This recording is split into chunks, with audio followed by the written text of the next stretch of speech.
Language must not be barrier in the aspirants career. भाषा जो कि जम्मू एंड कश्मीर में अभी एक बर्निंग इशू है, आज इसी के बारे में चर्चा करेंगे। आशा करता हूं आप सब बिंदास होंगे। मैं एडवोकेट एस के भंडारी आप सभी का आप ही के चैनल स्टडी विद एस के भंडारी पे वेलकम करता हूं।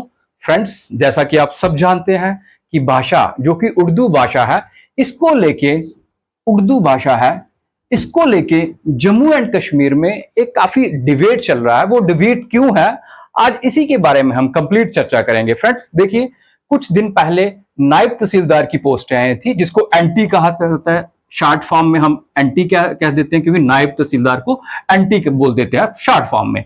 इनकी एडवर्टाइजमेंट आई थी जिसमें पेपर सेकंड है। फ्रेंड्स, पेपर सेकंड में उसमें जो उर्दू लैंग्वेज है, उर्दू लैंग्वेज को मैंडेटरी कर दिया गया है, कंपलसरी कर दिया है कि आपको अगर नायब तहसीलदार बनना होगा तो आपको उर्दू भी आना चाहिए। ये भी एक पेपर जो है इसमें डाला गया है। अब ये पेपर डिबेट क्यों है और होना चाहिए या नहीं होना चाहिए, अगर कोई मुझसे पूछे तो मैं कहूंगा कि ये नहीं होना चाहिए। वो क्यों नहीं होना चाहिए फ्रेंड्स? क्योंकि इसमें जम्मू के साथ जो है डिस्क्रिमिनेशन होता है। अब जम्मू के साथ डिस्क्रिमिनेशन क्यों होता है, इसके दो लॉजिक है। फर्स्ट वन लॉजिक फ्रेंड्स, मैंने पहले ही कहा कि language must not be barrier in the aspirants career. Friends, जो जम्मू के एस्पिरेंट्स हैं, इनकी जो प्राइमरी एजुकेशन है, जैसे कि मैं I belong to the Jammu province और Kashmir province Jammu province. Friends, Jammu Kashmir Ladakh जैसा कि आप सब जानते हैं ये एक ही था। 2019 में जो हमारा रीऑर्गेनाइजेशन एक्ट आया, उसमें सेंट्रल गवर्नमेंट ने जो 35A आर्टिकल और 370 आर्टिकल भी हटाया गया। उसके बाद जो political structure Jammu and Kashmir में चेंज हुआ, आप सब जानते हो कि दो यूनियन टेरिटरी बनाई गई, एक जम्मू एंड कश्मीर बनाया गया, दूसरी लद्दाख बनाई गई। फ्रेंड, जम्मू एंड कश्मीर और लद्दाख।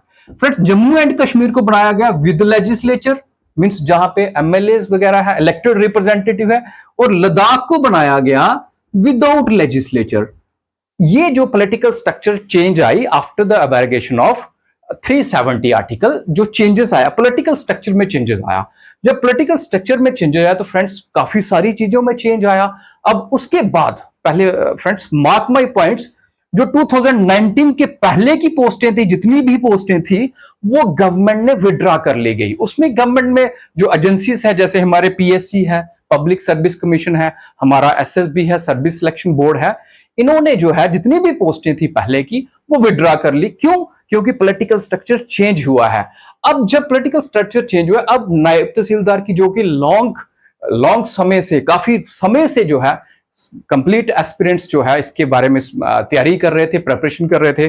दो ही एग्जाम, जैसे केएस में भी डायरेक्ट फ्रेंड्स जो तहसीलदार जाते हैं, और एक उससे जो जेकेएसएस भी लेती है, वो है नायब तहसीलदार का एनटी का एग्जाम। फ्रेंड्स, एनटी के एग्जाम के लिए कई सारे स्टूडेंट और कई सारे एस्पिरेंट्स जैसे मेरे पास भी आए, मुझे अप्रोच किया स्टूडेंट्स ने, और मेरे स्टूडेंट उसमें मेरे कुलीग, मेरे फ्रेंड्स, सब ने अप्रोच किया कि सर इसको वकील साहब देखिए। तो मैं कहा कि I will look this matter. मैं इसके लिए चाहे तो जेकेएसएसबी को जो है रिप्रेजेंटेशन भी देंगे फ्रेंड्स, और हम कोशिश करेंगे कि उर्दू को जो है मैंडेटरी ना रखा गया। पहली कोशिश हमारी ये रहेगी कि उर्दू को हटाया जाए। फ्रेंड्स, वो क्यों हटाया जाए, उसके पीछे जो फर्स्ट लॉजिक है वो पहले समझने की कोशिश करिए। फ्रेंड्स, जम्मू एंड कश्मीर जो ऑफिशियल लैंग्वेज एक्ट है 2020, फ्रेंड्स ये क्या कहता है? देखिए, Jammu and Kashmir official language act, O stand for official, L stand for language, A stand for act 2020। ये क्लियरली फ्रेंड्स जो एक्ट है ये डिक्लेयर करता है कि जम्मू एंड कश्मीर में 5 लैंग्वेज ऑफिशियल लैंग्वेज कंसीडर किए जाएंगी। जो ऑफिशियल वर्क होगा यूटी में, जम्मू एंड कश्मीर में, वो 5 लैंग्वेज से किया जाएगा। उसमें 5 लैंग्वेज फ्रेंड्स कौन सी है? उसमें जैसे डोगरी है, कश्मीरी है, हमारी हिंदी है, इंग्लिश है, उर्दू है। फ्रेंड्स 1 2 3 4 5, ये 5 लैंग्वेज फ्रेंड्स जो है ऑफिशियल लैंग्वेज मानी जाएंगी। मींस जो यूनियन टेरिटरी में एडमिनिस्ट्रेटिव ऑफिशियल वर्क जो किया जाएगा, वो 5 लैंग्वेज को कंसीडर किया जाएगा as per this act, Jammu and Kashmir official language act 2020। It means कि अगर यहां पे उर्दू को रखा जाएगा एज पर दिस एक्ट, तो आप इसमें प्लस इसमें हिंदी को भी रख सकते हो, इंग्लिश को भी रख सकते हो, डोगरी को भी रख सकते हो, और इस भाषा को भी रख सकते हो, कश्मीरी को भी रख सकते हो, आप इनको भी रख सकते हो। लेकिन आप जस्टिफाई करने के लिए इस पोस्ट को और जम्मू के एस्पिरेंट्स को जस्टिफाई करने के लिए, उनके साथ जस्टिफिकेशन करने के लिए आपको जो है हिंदी लैंग्वेज या इंग्लिश लैंग्वेज भी रखनी चाहिए। अगर आप उर्दू रख रहे हो, इसमें जो ट्रांसलेशन होगी आपकी वो उर्दू इंटू इंग्लिश हो सकती है, हिंदी इंटू इंग्लिश भी हो सकती है, और vice versa, means English into Hindi भी हो सकती है, इंग्लिश इंटू उर्दू भी हो सकती है। ये मेरा पहला लॉजिक रहेगा कि उर्दू के साथ ये लैंग्वेज भी रखी जाएगी।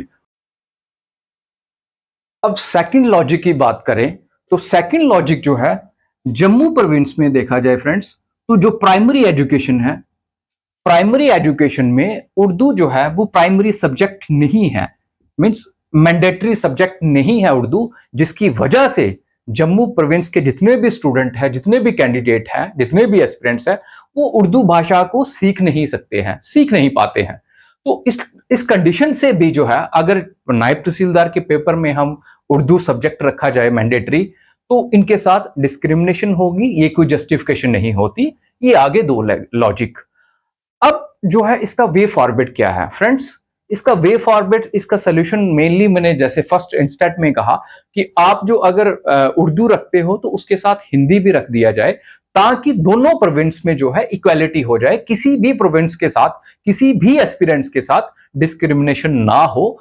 गवर्नमेंट का जो पहले हमने देखा कि 2019 से भी पहले सेंट्रल गवर्नमेंट, हमारी यूनियन टेरिटरी थी, वहां से डायरेक्ट कंट्रोल करती थी सेंट्रल गवर्नमेंट, तब भी हमने देखा कि जो जम्मू कश्मीर के एस्पिरेंट्स हैं वो ही सफरर रहे, उनको ही आपने देखा होगा, उनको ही नुकसान हुआ, चाहे दूसरे एंगल से चाहे किसी और एंगल से, लेकिन एस्पिरेंट्स यूथ को कभी एग्जाम हुआ तो कभी एग्जाम कैंसिल हो जाते हैं, कभी एग्जाम किस तरह से एग्जाम का कैंसिलेशन होती है और बार बार री एग्जामिनेशन करवाया जाता है। उसकी वजह से जो एस्पिरेंट्स की एज भी, बेचारों की कईयों की एज भी ओवर हो गई है, जिसकी वजह से वो एग्जाम में अपेयर नहीं हो सकते हैं। सेकंड, हमारा जुडिशियल में जो केसीएस अभी निकला फ्रेंड्स, अभी जो एडवर्टाइजमेंट थी उस आई, उसमें एज क्राइटेरिया जो है 35, एज जो है 35 रखी गई है। मैं पीएससी से भी ये सबमिशन करना चाहता हूं अपने एनसी गवर्नमेंट से, जो Omar Abdullah led by Omar Abdullah government है, मैं उनसे भी ये सबमिशन करना चाहता हूं कि वो भी इसमें इंटरवेन करे और दोनों इश्यू को सॉर्ट आउट करे। जो केसीएस में जो जुडिशियल सर्विस है मुंसिफ के लिए, उसमें भी एज जो है 37 तक किया जाए फॉर ऑल द एस्पिरेंट्स, और जो इसमें जो उर्दू सब्जेक्ट है इसको भी इंटरवेन करके इस सोल्यूशन को भी, इसको सोल्यूशन निकाला जाए, इस इशू को भी सॉर्ट आउट किया जाए, ताकि दोनों प्रोविंस, जो जम्मू एंड कश्मीर जो है, दोनों प्रोविंस जो है अपने जो कैलिबर के साथ, अपनी एबिलिटी के साथ एग्जाम दे सके और एग्जाम को क्वालिफाई कर सके। अदरवाइज फ्रेंड्स, जो इस तरह से आप फिर से लगे रहेंगे, एस्पिरेंट्स कोई प्रोटेस्ट करेंगे, ये टाइम वेस्टेज होगा, और टाइम वेस्ट करने से बेहतर अच्छा है कि आप 1-2 दिन में ही इस डिसीजन को जल्द से जल्द सॉर्ट आउट किया जाए, और या तो ये डिसीजन दिया जाए कि हिंदी भी इसमें इंक्लूड कर दिया जाए, या उर्दू को रिमूव कर दिया जाए। अब फ्रेंड्स, ऐसा कहा जाता है, जो व्यूज आ रहे हैं, कुछ मेरे कश्मीर के भी स्टूडेंट है, मेरे कुछ कोलीग हैं, वो कहते हैं उर्दू में ही डॉक्यूमेंट्स आ रहे हैं। तो मैं उनको बता देना चाहता हूं फ्रेंड्स कि अगर as per my point of view, मैं किसी, I am not against any region, religion और एनी लैंग्वेज।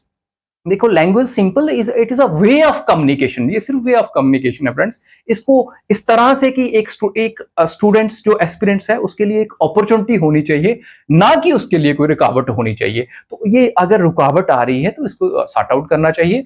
और जो बाकी डॉक्यूमेंट्स हैं फ्रेंड्स, जो जितने भी उर्दू में डॉक्यूमेंट्स हैं, वो सभी के सभी डॉक्यूमेंट्स को ट्रांसलेट किया जा रहा है हिंदी और इंग्लिश में, जहां तक इंफॉर्मेशन है हमारी। और 50-80% जो डॉक्यूमेंट ऐसी इंफॉर्मेशन आ रही है कि डॉक्यूमेंट ट्रांसलेट हो रहे हैं, और बाकी के भी सारे ऑनलाइन जो है सिस्टम वो किया जा रहा है। तो इसलिए वो सोल्यूशन जो कश्मीरी स्टूडेंट, मेरे भाई, जो भाई बहन जो हमारे ये लॉजिक दे रहे हैं, उनका लॉजिक यहाँ पे खत्म होता है कि ट्रांसलेशन ऑलरेडी चल रही है सिस्टम। तो आप जो है हमारे साथ, जो जम्मू प्रोविंस है, हमारे कश्मीर भाइयों बहनों से भी मैं ये गुजारिश करना चाहता हूं कि आपने हमारा साथ देना। इसमें यही कहना है कि ये जो गेम है खेला खेली की, इसको बंद की जाए। इसको नहीं करना चाहिए कि एडवर्टाइजमेंट किया फिर से इसको 1 महीना 2 महीना लिया। ऐसा क्यों भाई? अगर 75 पोस्ट आए, इसको जो 2-3 महीने में एडवर्टाइजमेंट करके, ये जो सिस्टम चल रहा है, इसको एग्जाम कंडक्ट करके रिजल्ट देके, और 75 जो अपॉइंट होने हैं उनको कम से कम, उनको तो रोजगार मिले, उनको तो नौकरियां मिले जनाब। बाकी जो रहेंगे वो और एग्जाम निकालो, और बाकी सारे पीएससी की और जेकेएसएसबी की ड्यूटी बनती है कि वे जल्द से जल्द एडवर्टाइजमेंट ले, ताकि जो जम्मू एंड कश्मीर में दिन ब दिन जो अनएम्प्लॉयमेंट का रेट और हाई होता जा रहा है, अनएम्प्लॉयमेंट सबसे, this is one of the major problem in the Jammu and Kashmir. तो इसको सॉर्ट आउट करने में हमें हमेशा जो है सुलझना है, उलझना नहीं है। तो फ्रेंड्स, मैं आशा करता हूं कि इसमें गवर्नमेंट भी जो है हमारी सबमिशन मानेगी और जल्द से जल्द 1-2 दिन में इस इशू को जो है सॉर्ट आउट करेगी। जय हिंद, जय भारत।